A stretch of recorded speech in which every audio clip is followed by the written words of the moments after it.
All right, hey, it's Paul from paulsailor.com. I like to put together complex ideas and kind of put them together to predict what's going to happen next. So that's what we're going to do in this video. Today we're going to talk about the Apple Titan car project. Okay, so Apple, a lot of people are looking at Apple. I think actually people forgot about Apple Titan. You know, they're making a car, right? And everybody knows it. It's an open secret in Silicon Valley. But I think a lot of people kind of forgot about it. Like when they look at Apple as a company, like say as an investment or just as a, you know, when they look at the different products and they say, how's Apple doing? They forget that they're making this huge, you know, massive investment right now into a car company. They're making a car company, right? It's almost 100% sure about that. So let's just I'm taking that for granted in this video. But okay, so if you look at laptops, right? The laptops, I talked about before, I'm not an Apple fanboy. I look at what works, what's good, and I'll tell you what I think, right? I think laptops are blowing it, you know, and here's the thing, I'm thinking about this morning, I'm thinking a lot of the reason why they're blowing it is because they're taking their talent, a lot of their design talent, a lot of their smartest guys, and they're moving them over to the Apple Titan project, right? You know, they're trying to hire a lot of people in the automotive industry, they're getting a lot of different designers and things like that are moving to Apple, right? So you know that also Steve Jobs is classic. If you ever watch Steve Jobs Inside Apple, when they made the Mac, they took all the best teams from the other computers and he put them on the Mac, right? So that's kind of the way they operate. With their next project, they always take their best guys, move them over there. So no question about it, they're going to move people from the computer division, from the iPhone division, they're going to put them in that Titan project, right? So it's going to make it look complicated because it looks like Apple's not doing anything. You know, what's Apple doing? You know, the other day, Jen Fei said, the president of Huawei said, you know, Apple's embarrassing, you know, they're not doing anything. I'm telling you right now, they're doing something radical, and I think it's going to be a huge success, and here's why.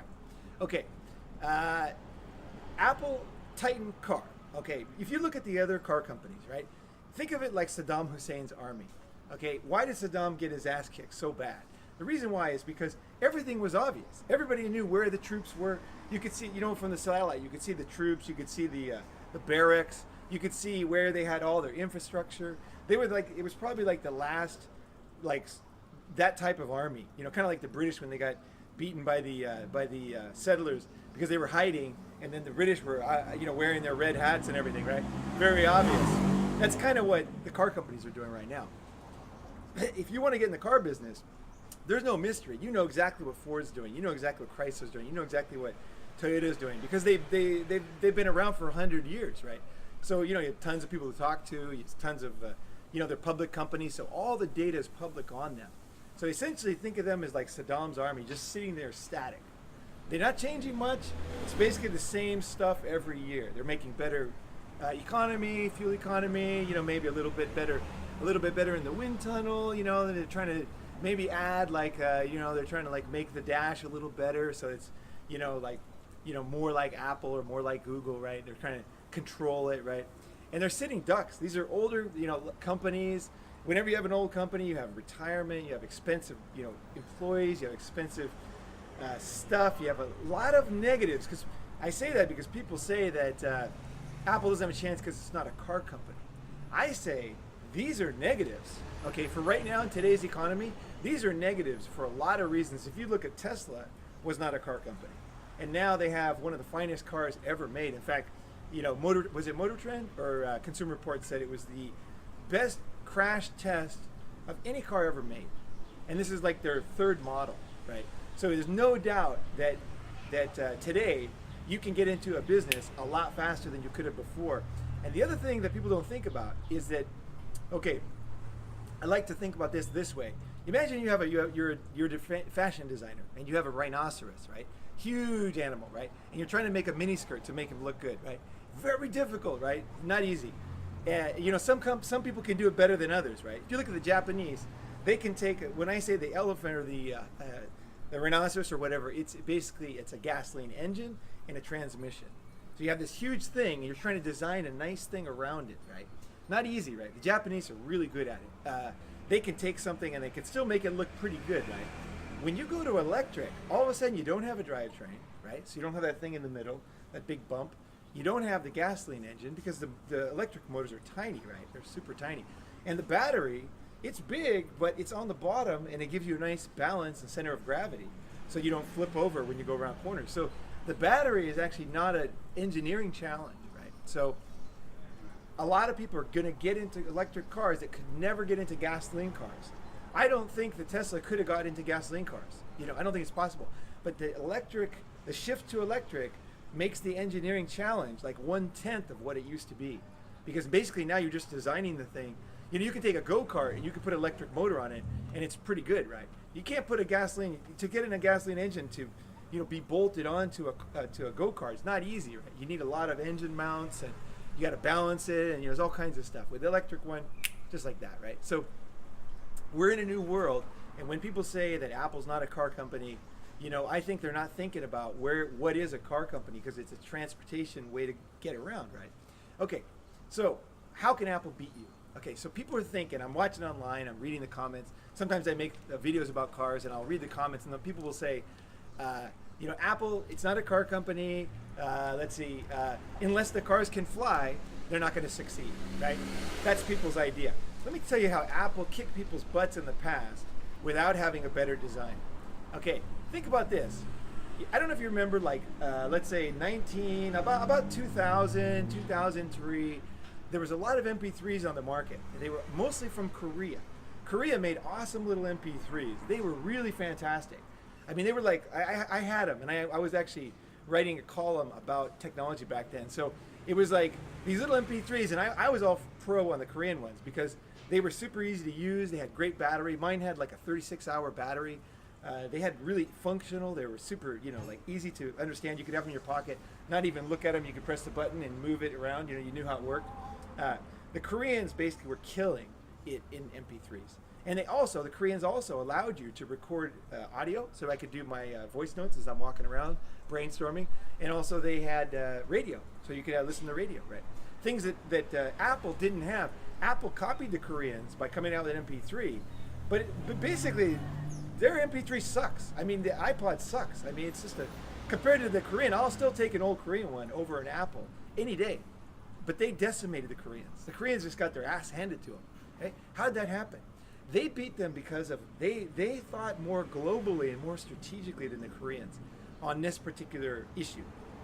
They beat them on basically the ability to buy music. So they looked at it. They said, okay, the Koreans have a nice product, right? But it doesn't make any money. You buy it one time, and then basically everybody was downloading from the torrents and putting their music on their MP3 then, right? So it was a big issue back then, right? Then Apple said, wait a second. What if we let's look at the players involved here. Who's here? We have record companies, and they have a massive desire to sell music. And we have people who want cheap music and easy. So what if we could put these together, and they came up with a 99-cent one song deal on iTunes. So you put in your credit card one time, and then it was super easy to get another song. And you didn't have to worry about getting viruses, downloading viruses, or ruining your computer, things like that. It was very consistent and easy. So what they did was they got you to put your credit card into iTunes one time. And then it was like, if you had a job, if you weren't unemployed, it was, 99 cents is nothing, right? So you didn't want the whole album, so they reinvented the whole thing. I don't think Apple gets credit a lot of times what they do. And I think they don't want to tout their own horn because they know that they're going to wake people up to how dangerous this company is when they get into a new market. Because they can beat you in so many ways. Like I said, they didn't beat you in technology. They didn't beat you in design. They didn't beat you in anything. I mean, they were like big and ugly, if you ask me. And they're hard to use, too. And also, iTunes sucks ass. I hate iTunes. iTunes is like the worst software. I cannot even, don't get me on iTunes. I hate iTunes, all right? But they still beat everybody, cleaned them, wiped them totally clean. Okay, they beat them on a better business model. So they looked at the power players. They put them together, a new model. It worked perfectly, right? Now iTunes just completely destroys the market, billions of dollars a year, sold music, and that was not just an iTunes. It was not just an MP3.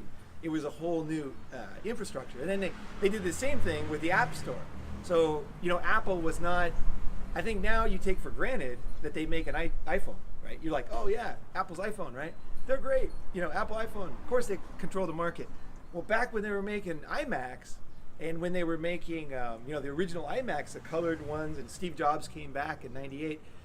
that it was unbelievable to get into the iPhone business, the cell phone business. I mean, the Crackberry had it down, man. The Japanese, I was in Japan and I had my Japanese phones. I never thought anybody could beat the Japanese. They made the best product. My iPhone was so, I'm sorry, my Japanese phone was so tough. It was a Casio. So it was cool too. You know those Casio, like those diving watches? I got the one that was like the diving phone.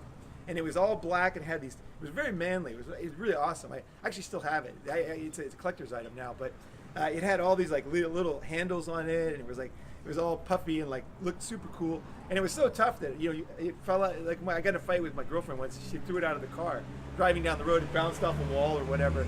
I went out and got it. Didn't even have a scratch on it. So the Japanese manufacturing was number one, right?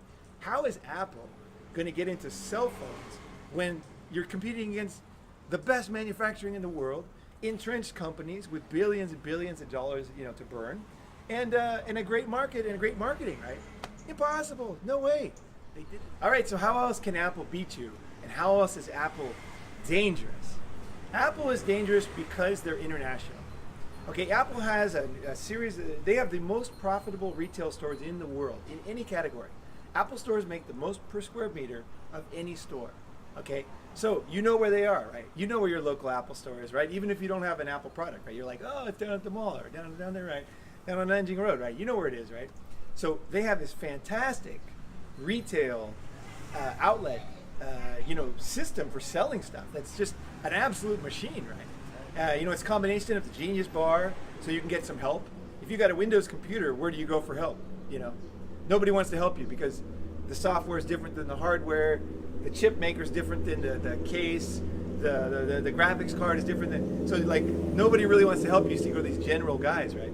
With the Genius Bar, you have an Apple product. You bring it into Apple, and they take care of it, right? Because that's their product, and they know everything about it, right? So the Genius Bar, which makes the retail stores better, and you have, Apple even makes the world's largest pieces of glass. I don't know if you know that, but they make, that glass that's in front of the stores. It's so big that nobody else makes glass that big. So Steve Jobs had to make the glass. So they actually do a lot of stuff to make those retail stores, number one. One of them is beautiful, right? 2 is convenient. 3 is like nice display, like very practical, their design of their stores is so awesome. It's just like, it's very scientific actually. You walk in, you see this and this, everything's very clear which section, you just go straight to where you want to go. Okay, so that's the other thing. And then the Genius Bar.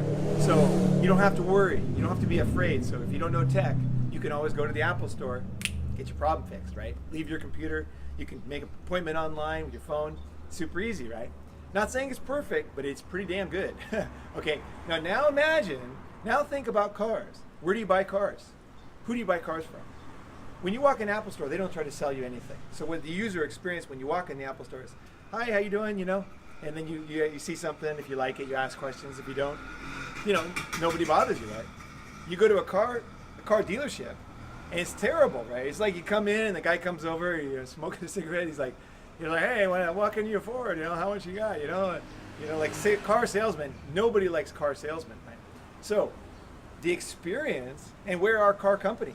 They're not downtown. They're usually not downtown. They're usually like kind of out of the way, right? Kind of terrible locations, right? So you got, the least trustworthy guy is a used car salesman, right? You have lack of trust, you have inconvenient, and you have kind of like, nothing's kind of like logical. Like you come in and nothing's scientific. Each car lot's completely different. Each guy is completely different. There's no Genius Bar when you have a problem. It's just some guys fixing cars, and you're like, hey guys, can you help me? Please, Apple, you think about it. You walk into an Apple store, you walk into an Apple store, they're going to help you, right? Imagine now that there's a car at the Apple store. So you walk in, and there's a car right there. You get into it, you go down to the mall, you get in your Apple car. It's a very good user experience. It's awesome, right? It's like, it's comfortable. It's easy. If you have any problem, Apple's the richest company in the world. They have the most cash. They're one of the largest. If not in one, they're always 1 or 2, right? So they're trustworthy. They're not going to let you die, let your car die. Then that, right? Even if they lose money, they're going to make sure that, they don't ruin their company, right? So you trust Apple in that sense. So that's the other thing is the retail experience. They can beat you on the retail experience. And they can also beat you so many ways. So many ways. Like they can also beat you on obviously after sales service. And we're going to have, the last thing is we're going to have, you're going to see an app store for cars where it's going to be like a turbocharge app, you know, for $5. It makes it a little faster. So there you go. There's the reason why Apple's so dangerous. The last thing I'm going to say is they're very good at keeping secrets. So when they come out with a car, it's going to be like everybody's just waiting, and all of a sudden it's like, what's the Apple car going to be? So it's like they can't prepare. So if it is better, like they did with the iPhone, like they did with the iMac, with a lot of products before, if it's better, the car companies are so screwed because it's going to take 3 years to catch up, right? Okay, now Apple, you know, it took 9 years for companies to make laptops to compete with the Mac Air. They finally have them now. Lenovo, Xiaomi, HP, Dell, competitive models now. It took 9 years to catch up. Cars are going to be worse. They're harder to make. They're more expensive, more capital intensive. If Apple comes out with something, they are so dangerous, they're going to kill the automobile companies. There's where I think Apple Titan is going to rock. Put comments below, like and subscribe to the channel if you think it's interesting and you think it's helpful to understand the world. And I love to get your input because that's why I make these videos. So I can be wrong. I'm wrong a lot, and I want to hear what you think. I want to hear your input. So this is a two-way conversation. So thanks for watching, paulsailor.com, if you want more information.